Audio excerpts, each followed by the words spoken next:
Corrie and I are here in Bristol today to look at a book, a very special book, a book bound in human skin. It isn't inked in blood. It won't summon soul fucking hungry demons to devour your essence. It won't suck you back to some historically inaccurate and indeterminate spot of English Renaissance history. No. But what it is an honest to goodness Necronomicon in the flesh.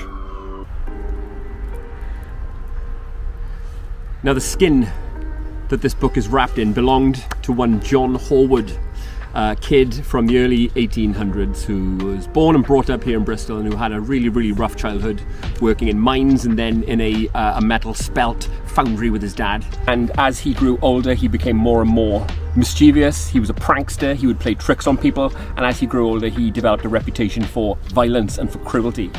And this played into an obsessive love which he discovered for a girl a few years older than him, a girl by the name of Eliza Balsam. Now, accounts vary on whether or not the two had a brief relationship. Maybe they did, maybe they didn't. But after that relationship ended, the love that John felt blossomed into something altogether darker and more sinister, became obsession.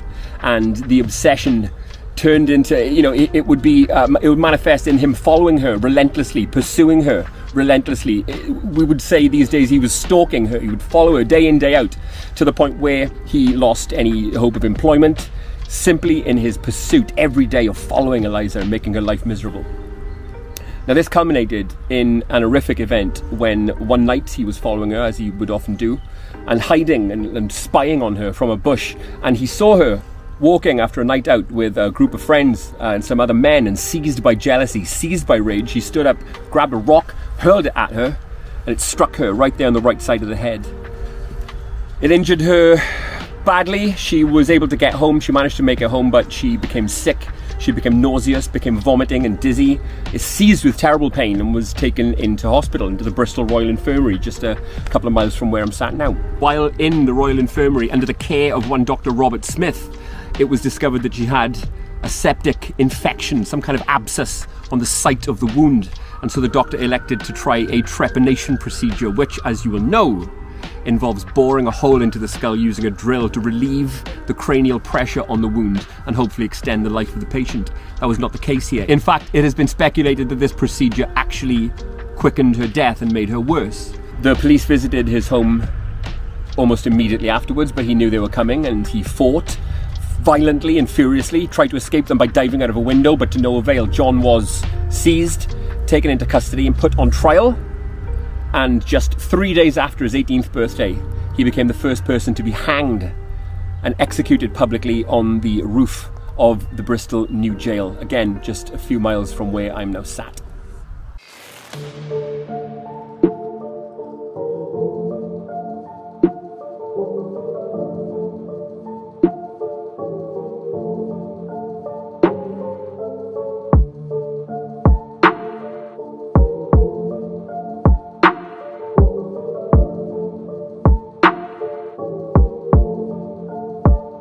Come on, find it.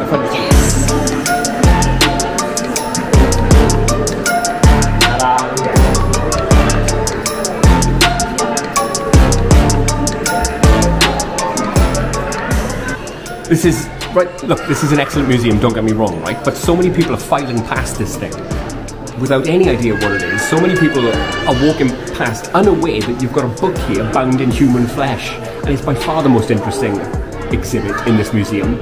And it's just here in this anonymous glass case right in the corner, completely unawares. I think more needs to be made of this. A bigger, you know, hullabaloo and hoo-ha needs to be made of the fact that there's a human skin book here. It should be called the Bristol Flesh Tome Memorial Museum. What we've got here is a book bound in human skin, the human skin of John Horwood. His body was dissected by the same doctor who treated Eliza. His body was dissected in like a kind of a public anatomy lecture.